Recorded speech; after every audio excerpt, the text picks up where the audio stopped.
How do I start my own business? Being my own brand would be totally legit. I want to be the next Gary Vee. My dream is to be on Shark Tank. I'm just gonna Google it. I mean, I'm awesome at social media. What could go wrong? Oh my God.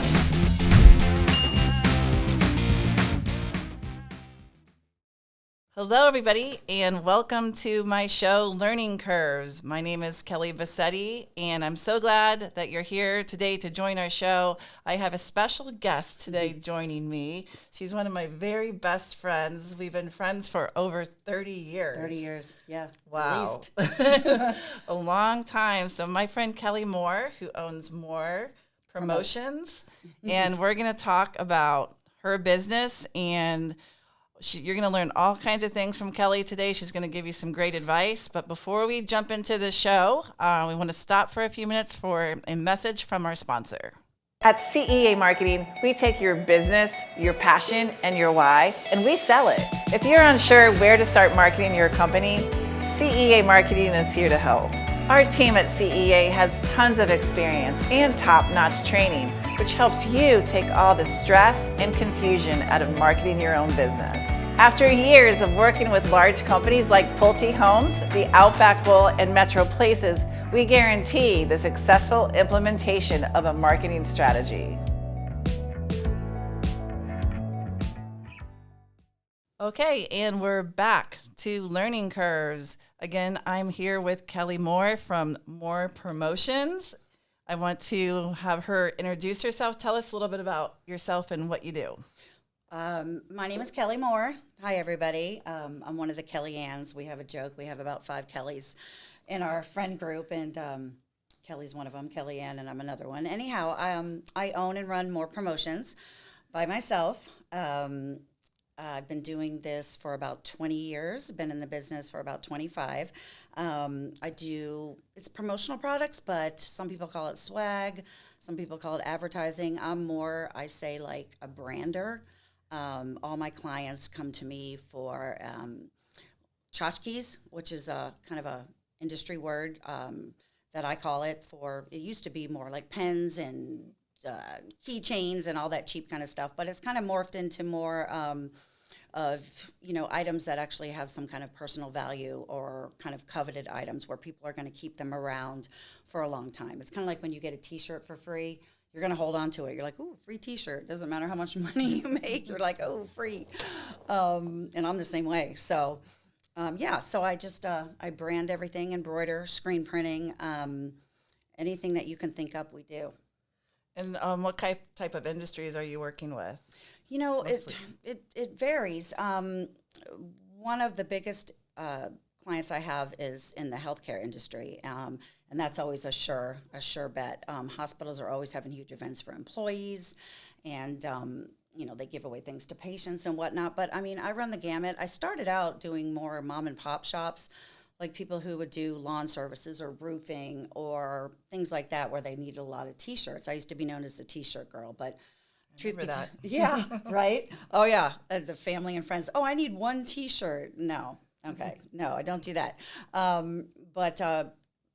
Like I said, truth be told, I'd rather not do T-shirts. It's actually a lot more work. I have to go down to the shop and run the T-shirt up to the client, and it's just not as a moneymaker, actually, honestly, than Tchotchkes Swag is. Basically, when a client says, oh, I want these really cool mouse pads that have a frame in them, I have to source and find them, and then actually source 3 or 4 different ones and give them the best price. And basically, I order them. We do proofing process, and then they're just drop shipped to the client. So it's pretty easy. I love my job. It's not a hard sell. Everybody wants their logo on something.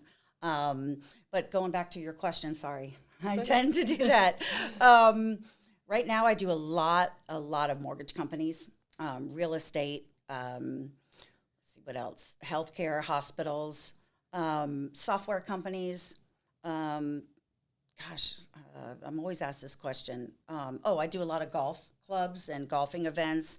I just landed a big account in California. It's a winery. Oh, wow. Yeah, so that's pretty exciting. Account. Yeah, it's really fun. They just did a custom dog pet toy, so that was actually it's something I don't usually get excited that much anymore. We had to start from the ground up and do a prototype, and they designed their own dog toy, and we went overseas in China and had it developed over there.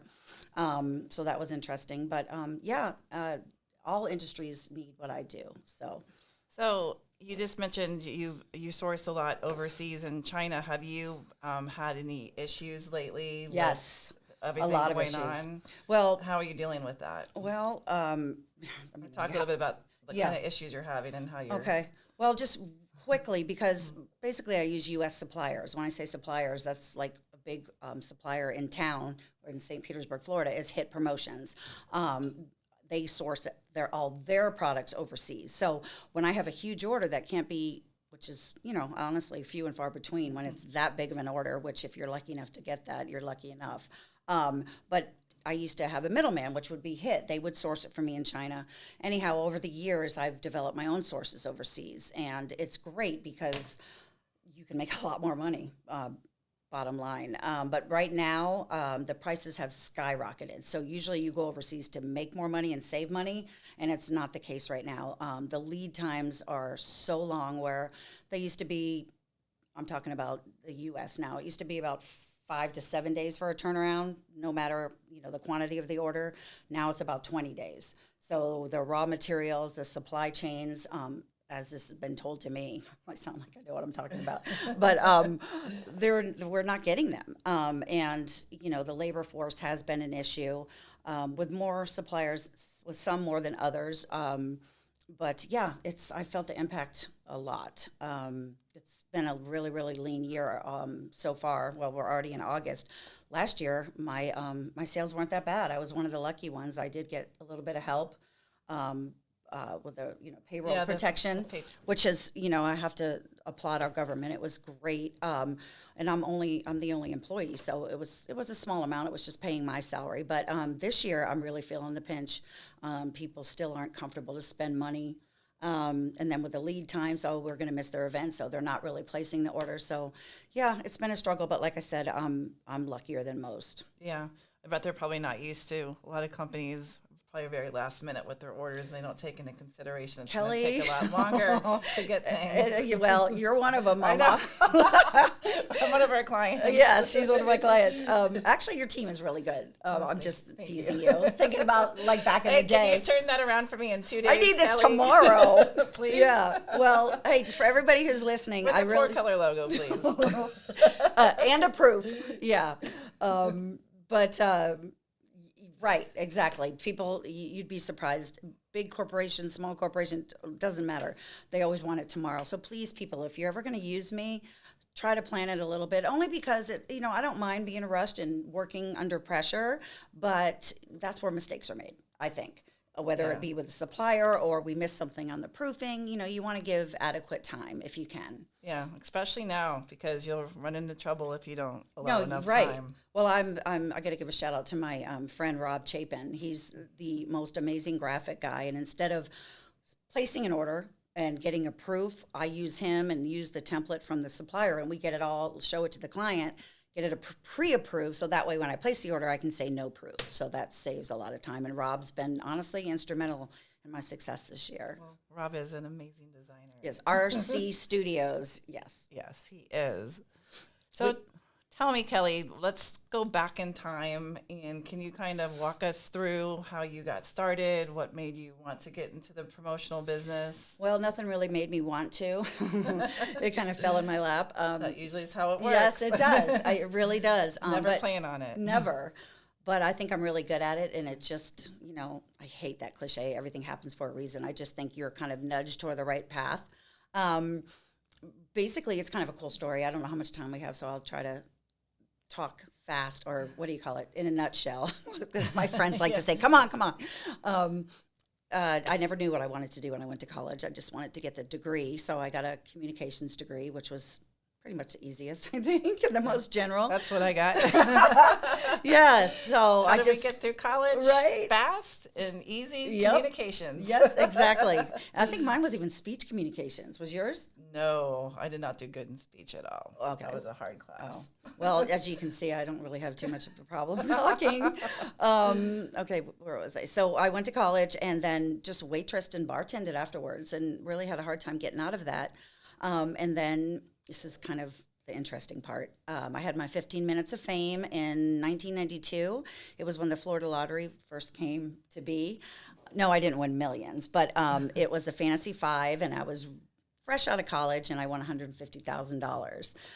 I met you right Yes. after you won that money. Yes. And it didn't really change my life. I always felt that I don't know, but it anyhow, I had an old friend who's still a friend, an ex-boyfriend actually, Jim Bratton. He is the one who got me started in this business, and one of my best friends, Cricket, runs Bratton Merchandising, which, yes, we're rivals, but we really, hold each other up and support each other, and we never go after the same clients, so I'm happy to spread the wealth. But anyhow, back in 1992, I think Jim was in the same boat. He didn't know what the heck he wanted to do, so he asked me if he could borrow a little bit of money, which I didn't want to, but because I felt like, ooh, it's going to go so fast. But I did a small amount, which he paid back succinctly and quickly. And he bought a little 6-arm press. And I would help him. That's back when we would all party and, stay up all night and it didn't bother you. We would print T-shirts. And then I, kind of learned that. And it was just he and I. And then it got bigger and bigger. And he went off and did his own thing. And I opened a little boutique, which that's a whole nother story.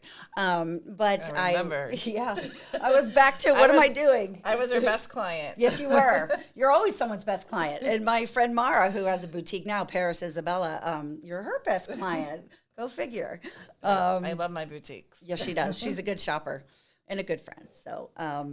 So anyhow, I worked for Jim for a while and then went back to waitressing. And he's like, I think you would be good at this. Let me teach you the sales part. And so it really, really helped me throughout my 20-year career owning a business, learning things from the ground up. I mean, literally, this is before the internet. We'll show our age a little bit. Yep. In the early 90s, there was no email. There was nothing like that. I mean, there was a lot of work. Oh my gosh, running proofs back yes. and forth. Now we just do proofs electronically, and I don't know if any of you have ever gotten a proof for something, but magazines. Yes, you'd get it. Oh my gosh, we'd have to source through magazines, and you'd have to bring your artwork to be cut in vellum. I mean, we learned from the ground up. I learned to fold T-shirts and then sell them, and I learned how embroidery works and digitizing. I learned everything about the industry. And one thing I've learned, people say, "Oh, what is your secret? Is it like believing in yourself and going out there and putting your best foot forward?" Which, of course, you want to believe in yourself, but the best way to believe in yourself is knowing what the heck you're talking about, for sure. That's true. And yes, it's okay if you don't know something to say, let me find out, which I still do that. But going in the beginning, I was terrified. I'd go to radio. Speak with confidence. Oh my gosh. Well, but I didn't have any. And you basically want to get your first sale. I used to sell 12 T-shirts here, 12 T-shirts there, 100 pens there.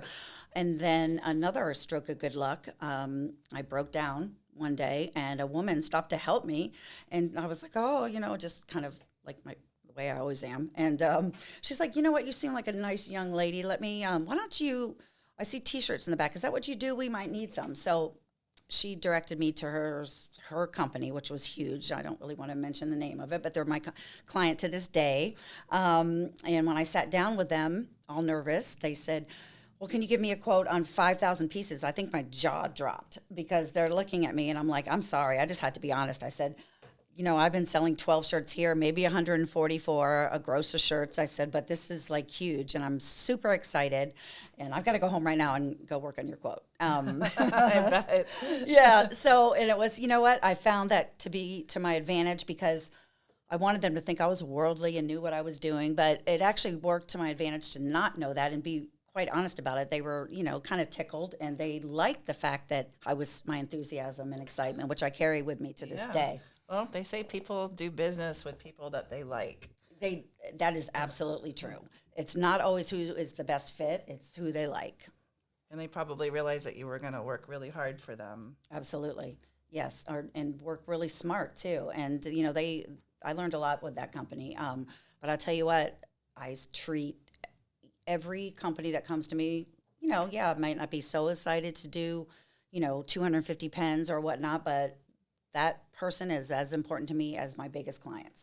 And it's taken me I have a lot of, the ASI industry which is our trade magazine, what I'm in, they do an article. They've done a couple articles on me, which I've been like very flattered. And then so out of the woodwork, a lot of people will come who are trying to get in my business. And I'm losing my train of thought. So let's talk about in business, because we've both been in business for a very long time.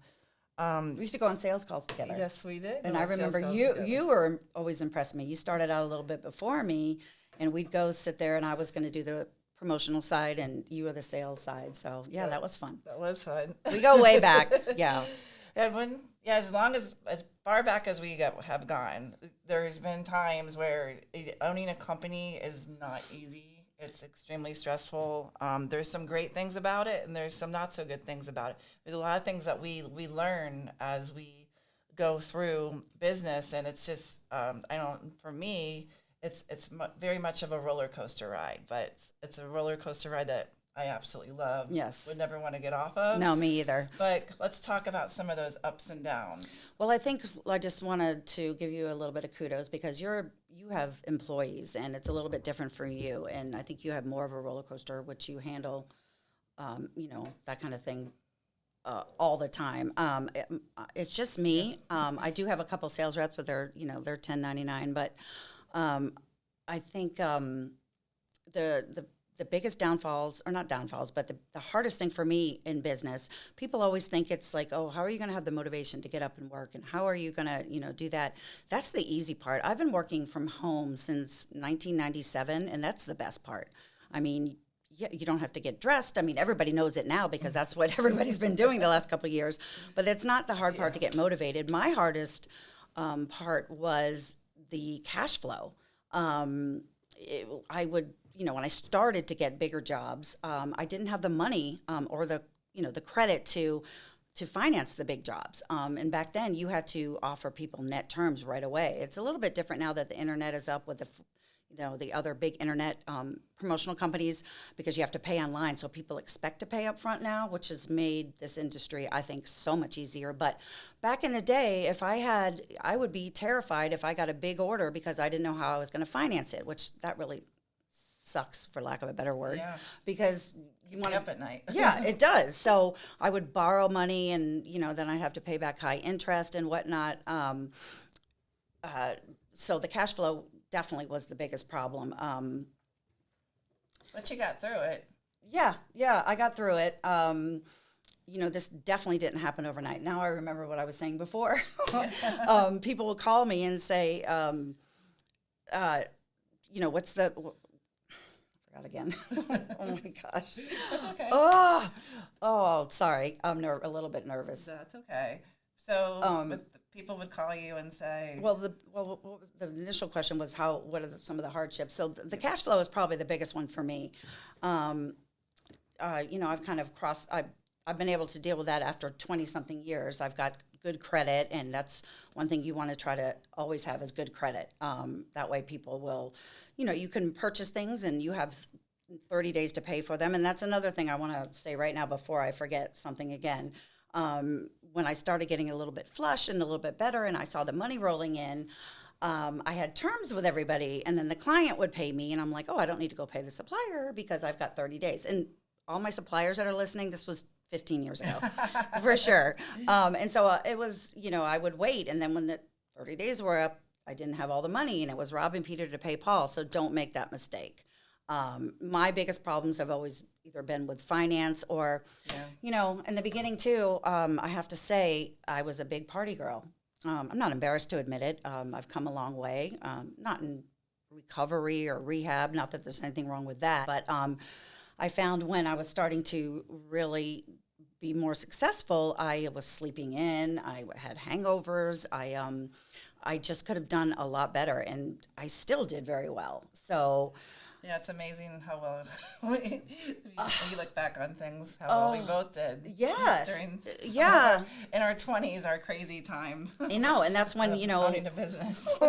yeah, running a We were business back young. then, nobody really did. No. So, I actually kind of led that lifestyle up until about 8 or 9 years ago, and I just made the life decision that I'm not going to drink anymore. That's it. I'm done. And I'll tell you what, my life has blossomed in so many ways.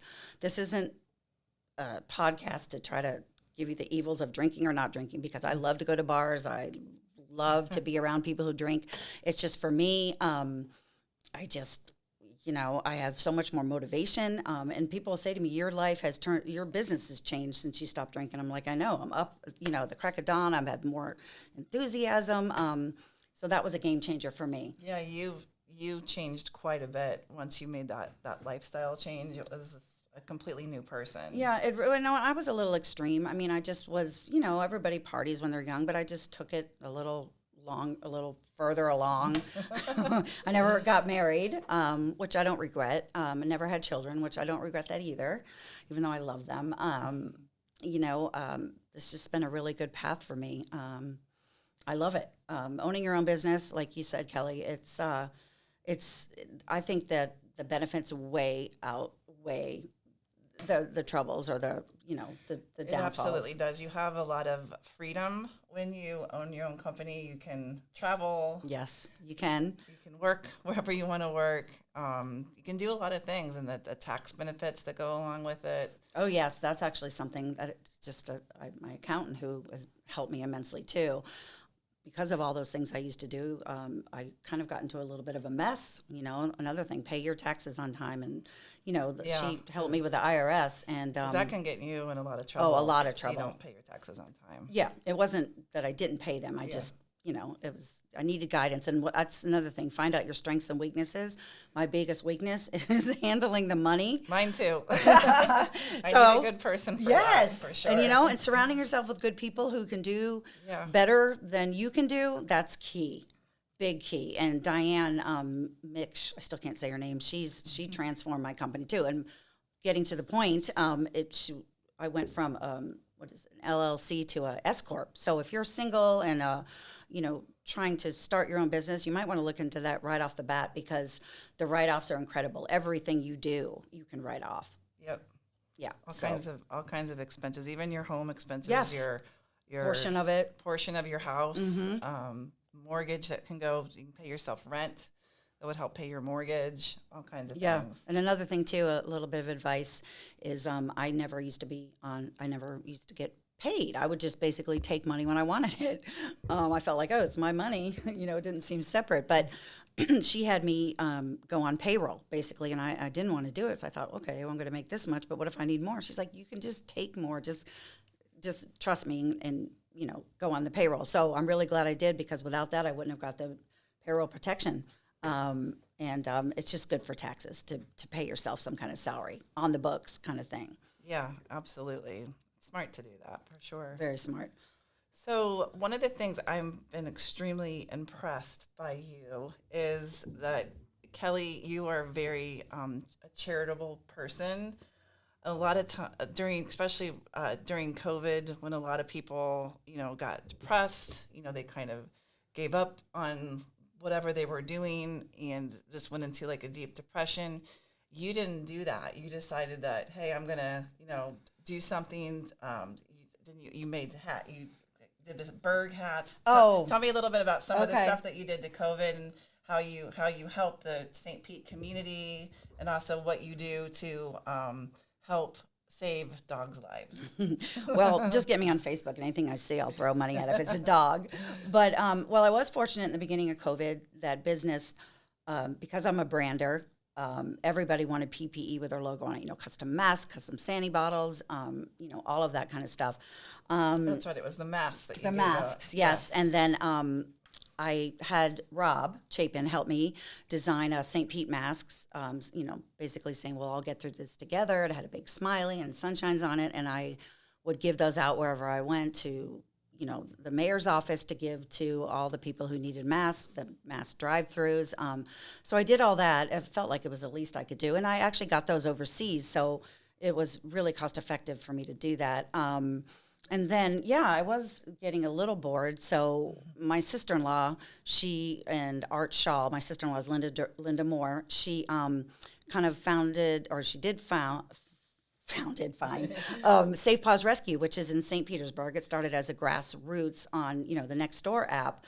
Now it's really flourishing, and it's incredible how many dogs they help and what they do for the community. Anyhow, I'm the sister-in-law who, we need T-shirts, we need this, we need that, which I'm so excited to do that for them. So I don't charge them for that, but I had an idea I love to wear hats myself. So I made these really cool trucker hats that say the Berg, which if you live in St. Pete and you're a burger, you'll know what I mean. And people seem to love it. And I sort of did a spinoff company. It's called Apparel. 100% of proceeds go to Safe Paws Rescue. So I just basically, I've been selling them retail to anyone who wants to buy them, but it's kind of taking off. So not only am I getting more promotions kind of recognized, because it says that on the hang tag, getting money for Safe Paws, and it's kind of a win-win. Yeah, I'm a freak about dogs. Yeah. Well, I think through all the charitable stuff that you do, it probably also helps you promote your business at the same time, because people want to do business with people that are helpful in that way. Well, so it's such a smart thing to do, giving yourself and your time and your business to help others. It usually comes back around. Oh, it definitely does. I honestly didn't really put that into the equation at first. I don't want to sound like I'm not business oriented, but what you just said is absolutely right. I was like, I just want to help. Let's give masks. What can we all do to pitch in as a country, much less, our community. Then I thought, well, wait a second. People are going to see this and my little tags on it. I'm going to get hopefully some more business. And honestly, I haven't really gotten that much, but it doesn't matter.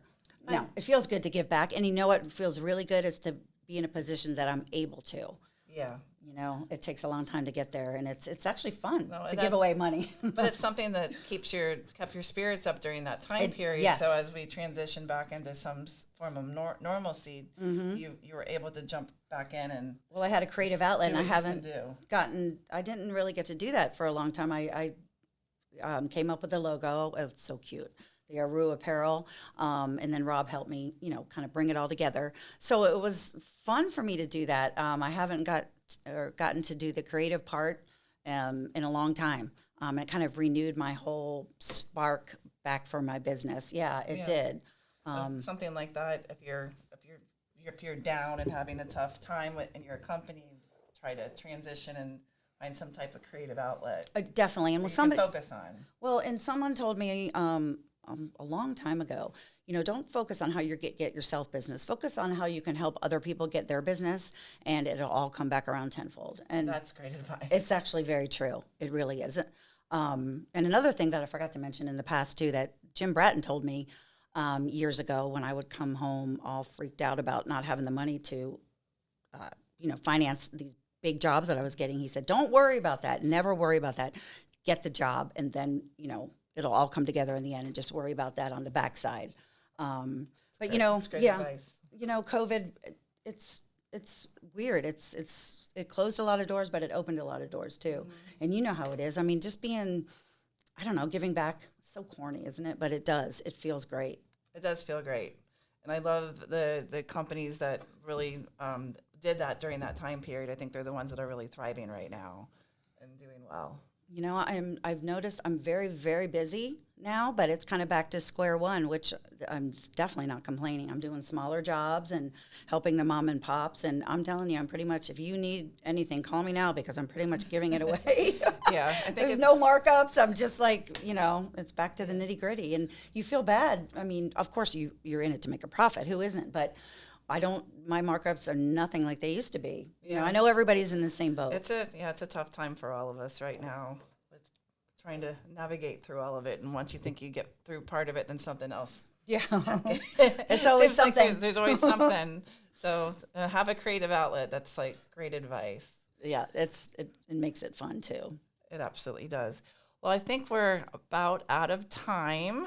But I wanted to thank you so much for coming on my show. Hopefully you all learned a lot from Kelly today. I hope so. I tend to babble, and I was really nervous about coming on, and Kelly kept saying I kept backing out, but I'm here. This is the first podcast I've ever done, but if it would be anybody, it would be for Kelly. So, well, Kelly's very successful, and she has, and so is Kelly. I feel like she has a lot to offer and a lot of great advice, which you gave today. So. And I'm and anybody who ever just wants to call me, not for business, but just wants to pick my brain. I love doing that. I mentor quite a few people like by accident, and it's become kind of a thing. I really, really like doing that because I remember how it was when I was there. And seeing all these, young people like excited about starting their own business. How do I do it? How do I quit my job and start? That I don't really have an answer to. That's the hardest part. But yes, if you're ever thinking about starting, definitely start. Yeah, just do it. Just do it. Don't think about it. Just get it going and believe in yourself. Believe in yourself for sure. And learn your business. Learn it. I've known people who can't work their booth because they don't know how to do this sound system or that, or they don't know the business. You have to know what you're doing so you can, and I've had to do this during COVID. People, with a labor shortage, no one's printing the shirts. I'll have to go down there and get back to my roots and print shirts. It doesn't matter. Just know your business inside and out. That's my biggest takeaway, I think. Yep, love it. Great advice. Know your business. Thank you for having me, Kelly. Yeah, thank you, Kelly. Thank you, everybody, and have a great day. And also one more word from our sponsor. Second Soul Studios is a full-service production studio with capabilities for photo, video, podcasting, editing, co-working, and more. Our photo video studio has a number of different backdrop choices and props to choose from.